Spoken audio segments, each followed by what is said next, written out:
अल्हम्दुलिल्लाहि रब्बिल आलमीन वस्सलातु वस्सलामु अला मन काना नबिय्यन व आदमु बैनल माइ वत्तीन व अला आलिहि व अस्हाबिहि अजमाइन अम्मा बाद फ़अऊज़ु बिल्लाहि मिनश शैतानिर रजीम बिस्मिल्लाहिर रहमानिर रहीम वल अस्र इन्नल इंसान लफ़ी खुस्र इल्लल्लज़ीना आमनू व अमिलुस्सालिहात व तवासौ बिल हक़्क़ि व तवासौ बिस्सब्र। सदक़ल्लाहुल अज़ीम। इन्नल्लाहा व मलाइकतहु युसल्लूना अलन नबी या अय्युहल्लज़ीना आमनू सल्लु अलैहि वसल्लिमु तस्लीमा। पढ़िए अस्सलातु वस्सलामु अलैका या सय्यदी या रसूलल्लाह व अला आलिका व अस्हाबिका या सय्यदी या हबीबल्लाह। सलातु वस्सलामु अलैका या सय्यदी या खातमन नबिय्यीन व अला आलिका व अस्हाबिका या महबूब रब्बिल आलमीन। अल्लाह जल्ला व अला की हम्दो सना हुजूर नबी रहमत शफ़ी उम्मत मालिक रिकाब उमम फ़ख्र अरब अजम वाली कौनो मकां सयाह ला मकां आफ़ताब हुदा माहताब अता जलवाए हक़ नुमा अक्स नूर खुदा साहिब हल अता अहमद मुज्तबा हज़रत मोहम्मद मुस्तफ़ा सल्लल्लाहु ताला अलैहि वसल्लम की बारगाह के अंदर दुरूद व सलाम का हदिया और नजराना पेश करने के बाद मैं और आप एसाले सवाब की महफिल में जमा हैं और हाजी ज़ुबैर साहब उनकी वालदाए मोहतरमा जो इस दुनिया फ़ानी को खुदा आबाद कह के यहाँ से गई। अल्लाह ताला उनकी हशर की मनाजिल को आसान फरमाए और हम जिस मकसद के लिए यहाँ पे आए हैं अल्लाह ताला उस मकसद में हम सबको कामयाबी अता फरमाए। यकीनन माँ एक ऐसा सरमाया है जिसकी कायनात में कहीं भी नज़ीर और मिसाल नहीं मिलती। माँ जब मुस्कुराती है तो जन्नत की सारी कलियां भी खिल उठती हैं और माँ जब बोलती है तो माँ के लहजे में जिबरील बोलता है।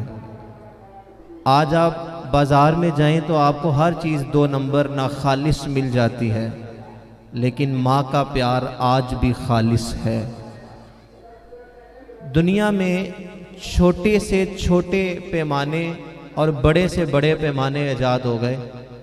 रत्ती तोला और माशे से लेकर मनो टनों का वज़न करने के लिए बड़े बड़े तराजू नस्ब कर दिए गए जिसमें उनका वज़न किया जा सकता है।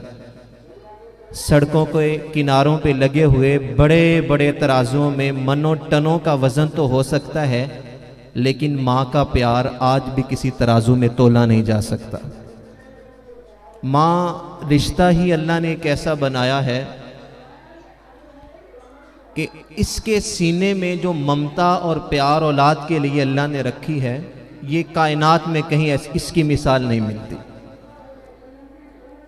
और ये कीमती असासा, इसका एहसास उस वक्त होता है कि जब ये असासा हमसे छीन लिया जाता है। मैं और आप तो क्या, अल्लाह के महबूब अलैहिस्सलाम ने भी इस कमी को महसूस फरमाया है। आका करीम अलैहिस्सलाम मस्जिद नबवी के अंदर तशरीफ़ लाए, ता हद्दे निगाह सहाबा का हुजूम देखा तो आपकी आंखों से आंसू बरसने लगे। हुजूर अलैहिस्सलातु वस्सलाम की नज़र पलट कर अबवा के मुकाम पे चली गई कि जब आपकी वालदाए मोहतरमा का विसाल हुआ और जैसे तैसे करके आपकी वालदा हज़रत आमिना रज़ी अल्लाह ताला अन्हा की तदफीन की गई। और वो लम्हे उस वक्त उसके गुजरने के बाद जो लम्हे आए और फिर तकालीफ और मसाइब का रास्ता खुला, और फिर ये लम्हे आए कि ता हद्दे निगाह सहाबा इस्तकबाल के लिए खड़े हैं। जब हुजूर अलैहिस्सलाम ने ये मंजर देखा तो आपकी आंखों में आंसू आए और अबवा का मुकाम याद आया और आका करीम अलैहिस्सलाम ने फरमाया, सहाबा काश आज मेरी माँ जिंदा होती, काश आज मेरी माँ जिंदा होती और मैं तुम सबको नमाज पढ़ाने के लिए मस्जिद नबवी में आता और मेरी माँ हुजरे से बेटा मोहम्मद कह के मुझे पुकारती, मैं नमाज छोड़कर अपनी माँ के पास चला जाता। ये कमी तो अल्लाह के महबूब अलैहिस्सलाम ने भी महसूस फरमाई है। तो जिनके पास ये नेमत है उस नेमत की कदर करें। हुजूर अलैहिस्सलातु वस्सलाम ने फरमाया, तुम्हारी जन्नत तुम्हारी माँ के कदमों के तले है। एक सहाबी हुजूर की खिदमत में आते हैं, अर्ज करते हैं, या रसूलल्लाह सल्लल्लाहु अलैहि वसल्लम, मैंने अपनी माँ को कंधों पे उठा के बैतुल्लाह का तवाफ करवाया है और मौसम में गर्मी की हिद्दत इतनी थी कि अगर गोश्त का टुकड़ा रखा जाता तो वो भी जल के कबाब हो जाता। क्या मैंने अपनी माँ का हक अदा कर दिया? आका करीम अलैहिस्सलाम ने फरमाया, सहाबी तेरी विलादत के वक्त जो तकलीफ के झटके तेरी माँ को लगे थे, एक झटके का हक भी अदा नहीं हुआ। माँ का हक कौन अदा कर सकता है? हुजूर अलैहिस्सलातु वस्सलाम ने अमलन हमें बताया कि माँ की खिदमत कितनी बड़ी सादत है। एक शख्स को हुजूर अलैहिस्सलाम की बारगाह में लाया गया, उसकी सांस हंसली में अटक चुकी थी, सख्त तकलीफ के मरहले में था और उसकी रूह नहीं निकल रही थी। हुजूर अलैहिस्सलातु वस्सलाम के पास सहाबा आए कि या रसूलल्लाह आप दुआ फरमा दें इसकी रूह निकल जाए। आका करीम अलैहिस्सलाम ने फरमाया, अमा काना युसल्ली, क्या ये शख्स नमाज पढ़ता था? सहाबा ने कहा नाम, जी हुजूर ये नमाज पढ़ता था। अमा काना युज़क्की, क्या ये ज़कात देता था? नाम, जी ज़कात भी देता था। अमा काना यासूमु, क्या ये रोजे भी रखता था? जी हुजूर ये रोजे भी रखता था। क्या ये हज करता था? हुजूर हज भी करता था, नफली सदकात व खैरात भी करता था। फिर हुजूर ने पूछा, क्या ये अपने वालिदैन का नाफरमान था? सहाबा ने अर्ज़ की, जी हुजूर इसकी बूढ़ी वालदा है और ये उसका नाफरमान है। आका करीम अलैहिस्सलाम ने फरमाया, फिर ऐसा करो इसकी वालदा को, इसकी माँ को बुला के लाओ। जब वालदा को बुलाया गया तो मेरे आका ने फरमाया कि तू अपने बेटे को मुआफ कर दे, जब तक तू मुआफ नहीं ना करेगी अल्लाह इसे कभी भी मुआफ नहीं करेगा और इसकी रूह कभी भी नहीं निकलेगी, इसी तकलीफ में रहेगा। उस मां ने आगे से कहा, या रसूलल्लाह मैं इसे कभी भी माफ नहीं करूंगी, ला अफूतु, मैं कभी माफ नहीं करूंगी। ये इतना बदतमीज था कि कभी मेरे मुंह पे थप्पड़ भी मार देता था, तो मैं इसे कैसे माफ कर सकती हूं? आका करीम ने फरमाया, अच्छा जब तय है कि तूने मुआफ नहीं करना तो कहा, सहाबा जाओ फिर लकड़ियां लेकर आओ और इसको जला दो, इसका हल यही है। सहाबा लकड़ियां लेने के लिए जाने लगे तो माँ का दिल नरम होता है, माँ का दिल चोट खा गया और कहने लगी, या रसूलल्लाह अफूतु, आप लकड़ियां ना मंगवाएं, मैं अपने बेटे को मुआफ करती हूं, मैं अपने बेटे को माफ करती हूं। सहाबा कहते हैं, जैसे ही माँ की जुबान से बेटे की माफी के अल्फाज निकले, उस बेटे की रूह निकल गई। इस हदीस पाक से हमें पता चलता है कि जब तक मां मुआफ नहीं करती अल्लाह कभी भी मुआफ नहीं होता। और फिर मां ये इंसान का सबसे पहला मुर्शिद है। अगर मां राजी नहीं है, आप कुछ भी करते रहे, ना आपका सदका कबूल है, ना नमाज रोजा ज़कात और हज भी कबूल नहीं है। एक शख्स आके हुजूर की बारगाह में इज़्न जिहाद तलब करता है, हुजूर जिहाद की इजाजत दें। हुजूर फरमाते हैं, अहय्युन वालिदा, क्या तेरे वालिदैन जिंदा हैं? कहा, जी हुजूर मेरी माँ जिंदा है। कहा, फखरुज फफीहिमा फजाहिद, जा के अपनी माँ की खिदमत कर, अल्लाह तुझे जिहाद का सवाब अता फरमाएगा। माँ को बेटे की खिदमत की जरूरत हो, माँ को जरूरत है कि बेटा उसके पास बैठ के उसकी तीमारदारी करे, उसकी खिदमत करे, और बेटा बूढ़ी माँ को छोड़ के पीर की चौखट पे जाके झाड़ू देता रहे तो गौसे आजम की चौखट भी है तो फैज नहीं मिलेगा, क्योंकि पहला मुर्शिद माँ है। तो जब तक माँ राजी नहीं है अल्लाह राजी नहीं हो सकता। इसलिए अपनी माँ को राजी रखें, अपने वालिद को राजी रखें अगर अल्लाह को राजी करना चाहते हैं। खैर, जो आयत करीमा मैंने आपके सामने पढ़ी चंद लम्हों के लिए उस पर आपकी तवज्जो चाहूँगा। इसाले सवाब की महफिल में आने का हमारा एक मकसद तो मरने वाले के साथ भलाई करना, उसके लिए दुआए खैर करना, अहले खाना के साथ ताज़ियत करना भी है, और इसका एक अहम मकसद अपने कब्रो हशर के इम्तिहान को याद करना भी है। आज हम किसी के इसाले सवाब के लिए यहाँ पे जमा हैं, वो लम्हे दूर नहीं है कि कोई हमारे इसाले सवाब के लिए जमा हो।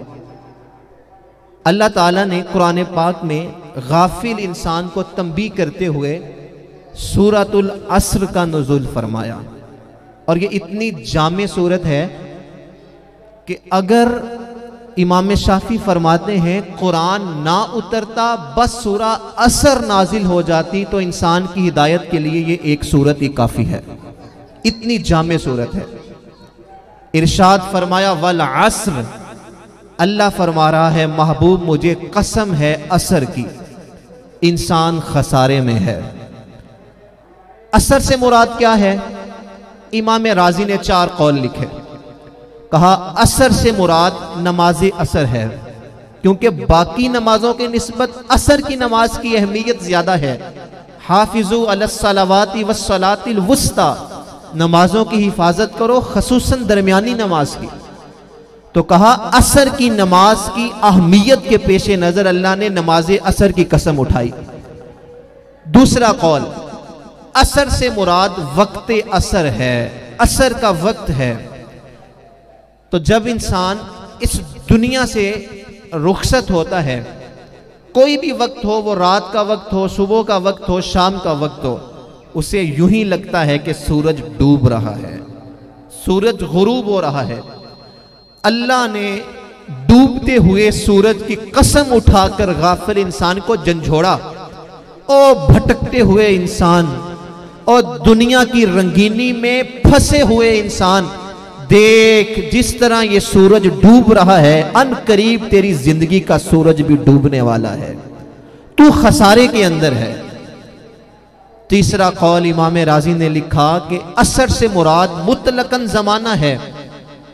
अल्लाह ने जमाने की कसम उठाकर कहा कि इंसान खसारे में है। जमाने की कसम क्यों उठाई? क्योंकि इंसान के उरूज और जवाल का सबसे बड़ा गवाह खुद जमाना है। इसी जमाने ने वो लम्हे भी देखे कि जब फिरौन इक्तदार की मसनद पे झूलते हुए तकब्बुराना लहजे में कहता था अना रब्बुकुमुल आला, मैं तुम्हारा सबसे बड़ा रब हूं। और इसी जमाने ने वो लम्हे देखे कि जब फिरौन मौजों की नजर हुआ और कोई बचाने वाला भी नहीं था। इसी जमाने ने वो लम्हे देखे कि जब हुक्मरान जिनका तूती बोलता था वो इक्तदार की मसनदों पे झूलते हुए अदालतें दिन में चाहे तो खुलवा लें, रात में चाहे तो खुलवा लें, और सब लोगों में अपनी डांट बिठाने के लिए जमाने को कहते थे कि हमारा मुकाबला कौन कर सकता है, जला दो, घेराव कर दो, और मुल्क का कोई असबाब और हाल न रखा गया। और फिर इसी जमाने ने वो लम्हे देखे कि जब वही लोग तख्त से उतार कर सलाखों के पीछे रख दिए गए। सुबह के तख्त नशीं शाम के मुजरम ठहरे, हमने पल भर में मुकद्दर को बदलते देखा। एक लम्हा भी नहीं लगता इंसान का मुकद्दर कहां से उठा के उसे कहां फेंक देता है।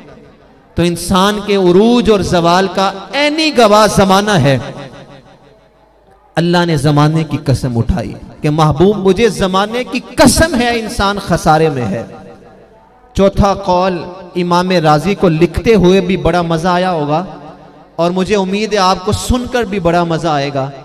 इमाम राजी लिखते हैं असर से मुराद जमाना तो है, लेकिन जमाना मुतलक नहीं है, बल्कि खास जमाना है जिसकी अल्लाह ने कसम उठाई है, और वो खास जमाना रसूलुल्लाह का जमाना है।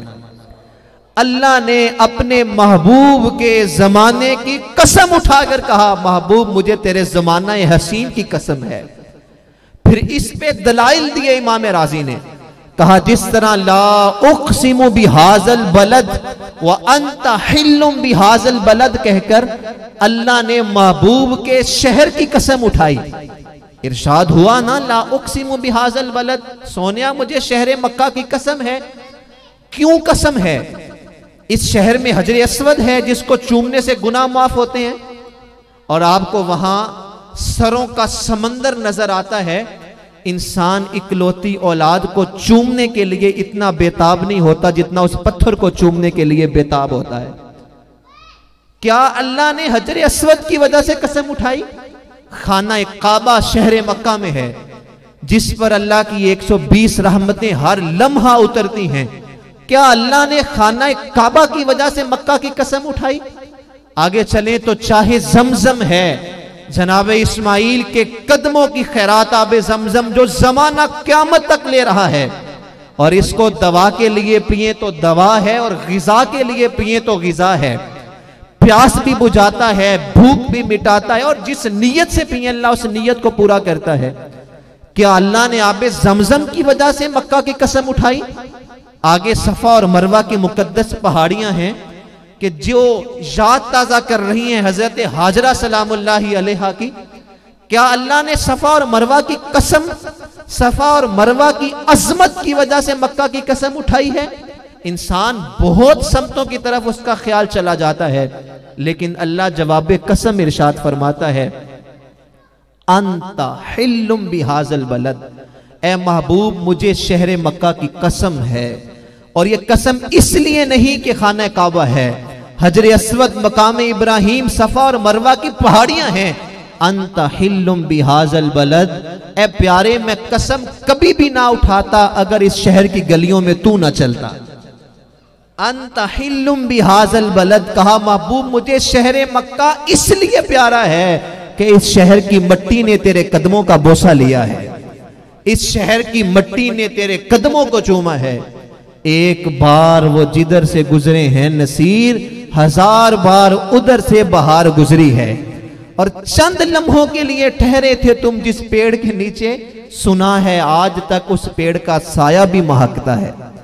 तो अल्लाह ने महबूब के कदमों की वजह से शहर मक्का की कसम उठाई। अच्छा, उलमा में इल्मी बहस है, मक्का अफजल है या मदीना अफजल है। किसी ने कहा मक्का अफजल और किसी ने कहा मदीना रसूल अफजल।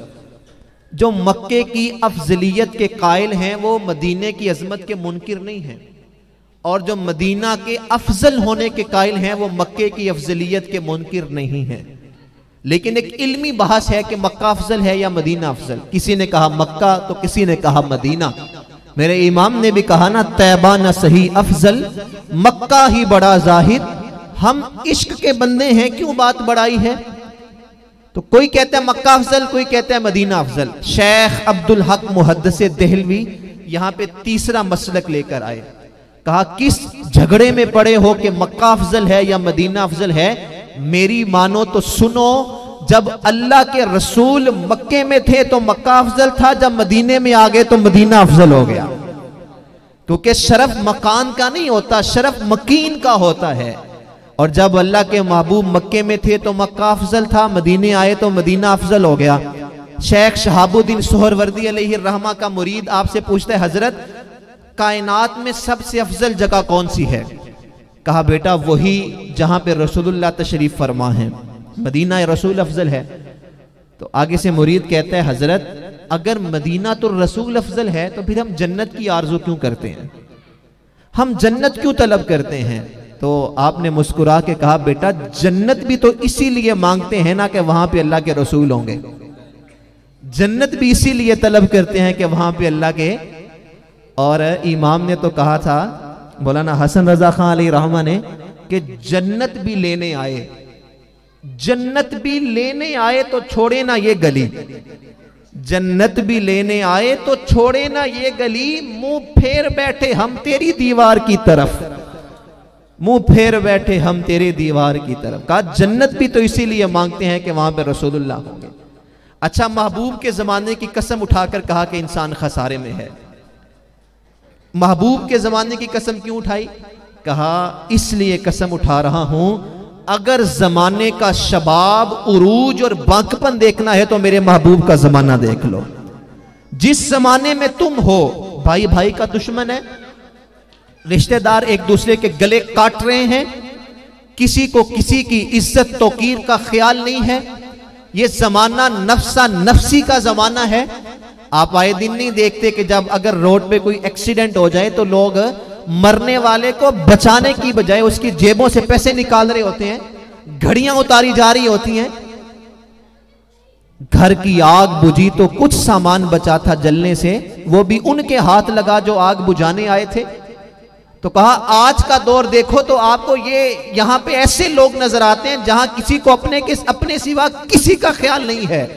और अगर जमाने का उरूज देखना है, मेरे रसूल का जमाना देखो, तुम्हें अबू बकर उमर जैसे लोग नजर आएंगे, तुम्हें उस्मान अली जैसे लोग नजर आएंगे। तुम्हें वो मंजर नजर आएगा कि जंग का मौका है और एक सहाबी हाय प्यास पुकारता है और उसके कहीं से एक पानी का प्याला ला के उसके करीब किया जाता है। जब वो पीने लगता है तो एक दूसरे सहाबी की आवाज बुलंद होती है, हाय प्यास। वो कहते हैं मुझे छोड़ दो, मेरे भाई को पिला दो। दूसरा पीने लगता है, तीसरे की आवाज आती है, हाय प्यास। वो कहते हैं मुझे छोड़ दो, मेरे भाई को पिला दो, वो मुझसे ज्यादा प्यासा होगा। 10 सहाबा के पास वो पानी का प्याला जाता है। जिंदगी और मौत की कशमकश है और पानी का एक घूंट जान बचा सकता है, लेकिन ऐसे हाल में सहाबा अपनी जात पर दूसरे को तरजीह दे रहे हैं। यह था रसूलुल्लाह का जमाना। कहा अगर खसारे से पाक लोग देखने हैं फिर मेरे महबूब के जमाने में आ जाओ। इन्नल इंसान लफी खुस्र, इंसान खसारे में है। हजरत अली रज़ी अल्लाह ताला अन्हु ने खसारे का एक पहलू बयान किया और उस पर गुफ्तगू मुकम्मल करते हैं। मौला कायनात ने फरमाया कि ये जो कहा गया ना, इन्नल इंसान लफी खुस्र, इंसान खसारे में है, इससे मुराद ये है कि इंसान लम्हा लम्हा अपनी मौत के करीब होता जा रहा है। सांस सांस करके इंसान अपनी मौत के करीब हो रहा है। ये डूबता हुआ सूरज, ये फैली हुई कब्रें, ये लोगों का दुनिया से चले जाना, ये एक एक मंजर हमें याद करवा रहा है कि गाफिर इंसान, तूने यहां नहीं रहना, तूने भी आखिर जाना है। हजरत याकूब अलैहिस्सलाम ने हजरत इजराइल अलैहिस्सलाम से वादा लिया कि इजराइल जब मेरी रूह कब्ज करने आओ तो अचानक ना आना, पहले कोई कासद भेजना और फिर रूह कब्ज करने आना। वक्त गुजरता गया, दरवाजे पे दस्तक हुई। जनाब याकूब अलैहिस्सलाम ने पूछा कौन है? कहा इजराइल हूं। किस लिए आए? रूह कब्ज करने। जनाब याकूब अलैहिस्सलाम ने कहा कि मैंने तो तुमसे वादा लिया था पहले कासिद भेजना, तुमने तो कोई कासिद नहीं भेजा और अचानक रूह कब्ज करने आ गए, ऐसा क्यों? तो जनाब इजराइल अलैहिस्सलाम ने कहा कि ए अल्लाह के नबी, आपकी आंखों के सामने कितनों के जनाजे उठे, ये मौत का कासद नहीं था तो और क्या था? दाढ़ी में सफेद बाल आ जाना ये मौत का कासद नहीं है तो और क्या है? तनी हुई गर्दन में खम आ जाना और अकड़ी हुई कमर का झुक जाना ये मौत का कासद नहीं है तो और क्या है? आए दिन जवानों का दुनिया से चले जाना ये मौत का कासद नहीं है तो और क्या है? इन्नल इंसान लफी खुस्र, कहा इंसान लम्हा लम्हा अपनी मौत के करीब होता जा रहा है, ये खसारे में है। कामयाब वही है जो मरने से पहले पहले अपने आप को ठीक कर ले, जो मरने से पहले पहले अपने आप को अल्लाह और उसके रसूल की बारगाह में पेश कर दे, क्योंकि अल्लाह खुद फरमा रहा है इन्नल इंसान लफी खुस्र, सारे इंसान खसारे में हैं इल्लल्लज़ीना आमनू। हाँ, खसारे से वो बचा है कौन? आमनू, जो मेरे महबूब के दामन से लिपट गया है। आमनू का मफहूम है ये, इमाम कुर्तुबी ने लिखा अल ईमान हिया तस्दीक बिमा जा बिहिन नबी सल्लल्लाहु अलैहि वसल्लम। ईमान हुजूर अलैहिस्सलातु वस्सलाम को जानने का नाम नहीं है। जानता तो अबू लहब भी था, जानता तो अबू जहल भी था। ईमान हुजूर को जानने का नाम नहीं है, ईमान महबूब को मानने का नाम है। और जिसने महबूब को मान लिया वो खसारे से बच गया। इमाम ने लिखा कि ये जो आयत है ना, इन्नल इंसान लफी खुस्र, इंसान खसारे में है, इससे मुराद ये है कि कायनात की हर शय किसी ना किसी एतबार से खसारे में है। हर शय, ये बड़े कीमती जुमले हैं, तवज्जो कीजिएगा। हर शय किसी ना किसी एतबार से खसारे में है। मिसाल ले लें, सूरज के पास रोशनी है लेकिन खुशबू नहीं है, वो कहते हैं मैं खसारे में हूं। मोर के पास पर खूबसूरत हैं लेकिन उसके पांव खूबसूरत नहीं है, वो कहता है कि मैं खसारे में हूं। एक शेर कहता है मेरे पंजों में जोर तो है लेकिन मेरी आवाज खूबसूरत नहीं है, मैं खसारे में हूं। कोयल कहती है मेरी आवाज में तो जादू है लेकिन मेरा रंग काला है, मैं खसारे में हूं। एक बच्चा कहता है कि मेरे पास बचपने का हुस्न तो है लेकिन जवानी का बांकपन नहीं है, मैं खसारे में हूं। एक जवान कहता है जवानी का बांकपन तो है लेकिन बुढ़ापे का तजुर्बा नहीं है, मैं खसारे में हूं। एक बूढ़ा शख्स कहता है तजर्बे तो कितार अंदर कितार हैं लेकिन वो बचपने की मासूमियत नहीं है, वो कागज की कश्ती, वो बारिश का पानी, ये दौलत भी ले लो, ये शोहरत भी ले लो, भले छीन लो मुझसे मेरी जवानी, मगर मुझको लौटा दो वो बचपन का सावन, वो कागज की कश्ती, वो बारिश का पानी। बुरा कहता है कि आज मैंने महल बना लिया लेकिन इतनी खुशी महल बनाकर नहीं हुई जितनी बचपने के अंदर रेत में हाथ रखकर बाहर निकाल के रेत का गरौंदा कायम रहने से खुशी होती थी। उस वक्त तो कोई दरवाजे की कुंडी भी खटखटाता तो उसकी आवाज सुनकर भी खुशी महसूस होती थी, और आज नगमे भी खुशी नहीं देते। बूढ़ा शख्स कहता है मैं खसारे में हूं। कायनात का हर शख्स किसी ना किसी एतबार से खसारे में है। अल्लाह कहता है अगर खसारे से पाक जात देखनी है तो फिर आ जाओ मदीने की गली में, मैंने अपने महबूब को ऐसा बनाया है जो खसारे से पाक है। इल्लल्लज़ीना आमनू का यही मफहूम है। कहा कायनात की हर शय किसी ना किसी एतबार से खसारे में है।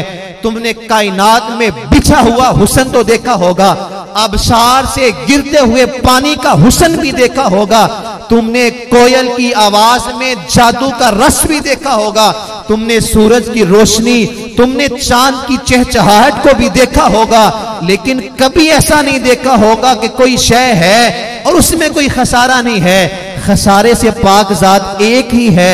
हुस्ने यूसुफ दमे ईसा यदे बेजादारी आंचे खूबा हमादारन तू तन्हादारी। कहा महबूब के सर के बालों से लेके पांव के तलवों तक महबूब को सरापा मुअज्जा बनाया है। इल्लल्लज़ीना आमनू, कहा महबूब खसारे से पाक है, महबूब हर किस्म के ऐब से पाक है। अब जिस तरह महबूब पाक है खसारे से, जो मेरे महबूब के दामन से जुड़ जाएगा अल्लाह उसे भी खसारे से पाक कर देगा। और यह हकीकत है, जो महबूब के दामन से लिपटा वही बचा। दुनिया चक्की है, पत्थरों के दरमियान जो चावल जो दाने आते हैं वो पिस जाते हैं, और बचता वही है जो किल्ली के साथ लग के रहता है, जो मरकज के साथ लग के रहता है, और वो मरकज रसूलुल्लाह की जात है। कायनात ने ये देखा कि बचा वही जो रसूलुल्लाह के दामन से लिपटा। आप किसी से भी उठा के उसको पूछ लें कि बेटा बताओ हुजूर के दौर के सबसे बड़े कैसर का नाम क्या था, किसरा का नाम क्या था, उस दौर की सुपर पावर अबू जहल अबू लहब के बेटों का नाम क्या था, आपको कोई नहीं बताएगा कि उसके बेटे का नाम क्या है, उसके वजीर और मशीर का नाम क्या है। लेकिन आप किसी छोटे से छोटे बच्चे को भी उठा के पूछ लें बताओ ना रसूलुल्लाह के मुअज्जिन का नाम क्या है, तो वो बिलाल हबशी का नाम झूम के लेता है। तो फिर बचा कौन जो रसूलुल्लाह के दामन से लिपट गया। अगर आपको ये पुरानी मिसाल समझ नहीं आ रही तो आप एक ताजा मिसाल देख लें। जमाने में बहुत से वजीर आए, बहुत से लोग आए जो इक्तदार की मसनद पे झूलते थे, बहुत से वुज़ारा आए और बहुत से आला आला ओहदों पर फाइज लोग आए और दुनिया से चले गए। आज उनका नाम कोई नहीं ले रहा। जरा निकल के लाहौर की तरफ रुख करें, आज भी हर जगह नग़मे और नारे खादिम हुसैन रिजवी के ही लग रहे हैं। क्यों लग रहे हैं? क्योंकि उस शख्स ने, उस मर्दे कलंदर ने कभी अपनी बात की ही नहीं। जब भी की है अल्लाह के महबूब की बात की है, और जब भी की है रसूलुल्लाह की इज्जत और नामूस की बात की है। और एक एक बच्चे में यह शाऊर पैदा किया है कि उसकी जुबान पे ताजदार खत्म नबूवत का नारा है। जो अपनी जात को फना कर दे रसूलुल्लाह की जात में और अपना दामन रसूलुल्लाह के दामन से जोड़ ले, हुजूर के दामन से वाबस्ता हो जाए, वही खसारे से बचता है। इल्लल्लज़ीना आमनू, बचेगा वो जो मेरे महबूब के दामन से लिपट जाएगा। व आमिलुस्सालिहात, निस्बत कायम करने के बाद नेक आमाल भी करेगा, नमाजों की पाबंदी, नज़र की हिफाजत, कुरान की तिलावत, रिश्तेदारों को आपस में जोड़ना, ये सारे मामलात, रिज़्क़े हलाल कमाना, ये नेक आमाल हैं। कहा सिर्फ ईमान लाने के बाद ये कह देना कि मैं ईमान वाला हूं और फिर नेक अमाल के करीब ना जाना, तो ये तो ईमान वाले की शान ही नहीं है। खसारे से वो बचेगा जो ईमान लाएगा, महबूब के दामन से लिपटेगा, व आमिलुस्सालिहात, और नेक आमाल करेगा, व तवासौ बिल हक, हक बात की वसीयत करेगा, व तवासौ बिस्सब्र, और जब हक बात की वसीयत करेगा, हक बात को लेके मैदान में आएगा तो मुसीबतें तो आएंगी, परेशानियां भी आएंगी। अब उस पे ववेला करेगा नहीं, उस पे सब्र करेगा। और जिसने भी राह खुदा में आने वाले मसाइब पे सब्र किया, अल्लाह पाक ने उसको नवाजा, चाहे ये दुनिया है चाहे वो उखरवी दुनिया है। तो ये चार बातें, ईमान, अमले साले, हक का साथ और सब्र की वसीयत, जिसमें ये चार खूबियां हैं, अल्लाह पाक फरमा रहा है वो खसारे से बच जाएगा। साहिबो, अगर मैं और आप खसारे से बचना चाहते हैं तो आएं हुजूर अलैहिस्सलाम के दामन से वाबस्ता हो जाएं, अपनी जिंदगी को आमाल का हुस्न दे लें। ये मैं बिल्कुल आपको सच्ची बात बता रहा हूं, जब आप दुनिया से चले जाएंगे तो आपके घर वालों को कोई फिक्र नहीं होगी कि आपके साथ कब्र में क्या हो रहा। अगर मरने वाला अपने मरने से 2 घंटे बाद अपने घर का माहौल देख ले तो वो कभी भी ना चाहे कि मैं दुनिया में हूं और अपने घर वालों के लिए सारा वक्त निकाल रहा हूं और अल्लाह के लिए मेरे पास वक्त ही नहीं है। तो ये तो हमारे करीब भी आने से फिर डरेंगे ना। जांदी वारी डरोना बनियो ते हाथ नहीं लांदे डर दे, जिन्ना लई तू पाप कमाए अज किथे नहीं तेरे घर दे। तो वक्त तो आना ही आना है। सांस हंसली में अटकेगी, नाक में रुई ठोंस दी जाएगी, अंगूठों को बांध दिया जाएगा और गस्साल के सामने तख्ते पे बेबस लिटा दिया जाएगा और फिर चारपाई उठा के कब्रिस्तान भेज दिया जाएगा। कफन में मुंह छुपा के आखिर आना अल्लाह की बारगाह में ही है। अगर जाना आखिरकार उधर ही है तो फिर आज खुले मुंह अल्लाह की बारगाह में आ जाए, खुद को अल्लाह की बारगाह में पेश कर दें और अपनी जिंदगी उन कामों में लगा दें जिनसे अल्लाह राजी होता है, जिनसे अल्लाह के महबूब राजी होते हैं। अल्लाह ताला हम सबको आका करीम अलैहिस्सलातु वस्सलाम की मोहब्बत नसीब फरमाए और हुजूर अलैहिस्सलाम की मोहब्बत के जो हकीकी तकाज़े हैं, अल्लाह उन तकाज़ों को भी पूरा करने की तौफीक अता फरमाए। और अल्लाह ताला हम सब का यहाँ पे बैठना और कुरान का उसलूब समझना, अल्लाह हमें इस पे अमल की तौफीक अता फरमाए। आमीन बिजाहि नबीजिल अमीन सल्लल्लाहु अलैहि वसल्लम।